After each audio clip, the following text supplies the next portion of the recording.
Hey, how's it going? In the unlikely event that you've just murdered a chemist, what should you do? Bury him, obviously.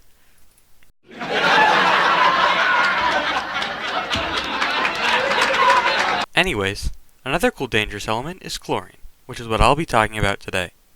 Chlorine is the 17th element on the periodic table.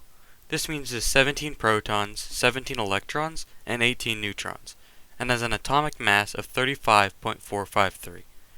In its most natural state, chlorine is a greenish-yellow gas, with a density of 3.2 grams per cubic centimeter, or about 2.5 times that of air. It boils at negative 34 degrees Celsius, and at about negative 101 degrees Celsius, it melts into the chlorine cube.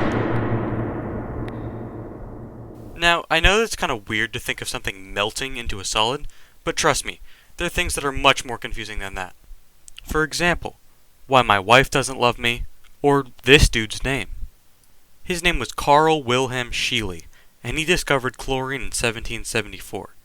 He was a Swedish chemist that was experimenting with a mineral called pyrolusite and hydrochloric acid. When he poured the acid onto the mineral, it released chlorine gas, which I would like to reiterate is green and smelly and also heavier than air, but he was just like, it's probably oxygen, and left it at that.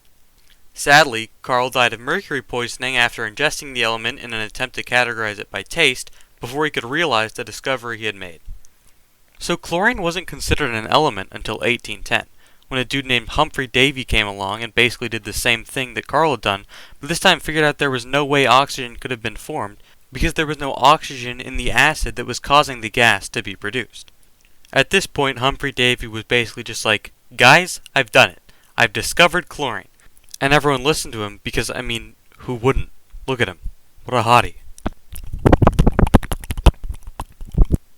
Luckily, Humphrey had a pretty great life, dying a respected chemist, official knight, baronet, and professional DILF.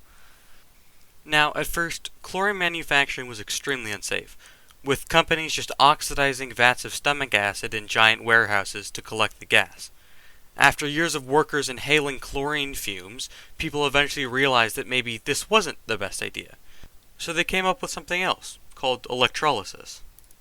Electrolysis is used to separate the chlorine from salt, or sodium chloride. First, 2 charged carbon electrodes are submerged into a pool of brine. Then the electrodes are pumped with electricity, which causes the salt molecules to separate. Then, because the chlorine atoms have a negative charge, they get attracted to the positively charged electrode. This process is also pretty useful because it makes hydrogen, so you get a 2-for-1 deal. After the chlorine is separated, it's diluted into water and made into products. Chlorine is used to kill germs in drinking water, keep pools clean, dye paper, make plastics, make medicine, make paints and dye, make insecticides, and it's used as a solvent. Overall, it's pretty environmentally friendly too. The biggest impact is the amount of electricity it uses. One of the largest industrial consumers of electricity is the bulk chemical industry, in which chlorine falls into. But other than that, it's a pretty non-toxic process.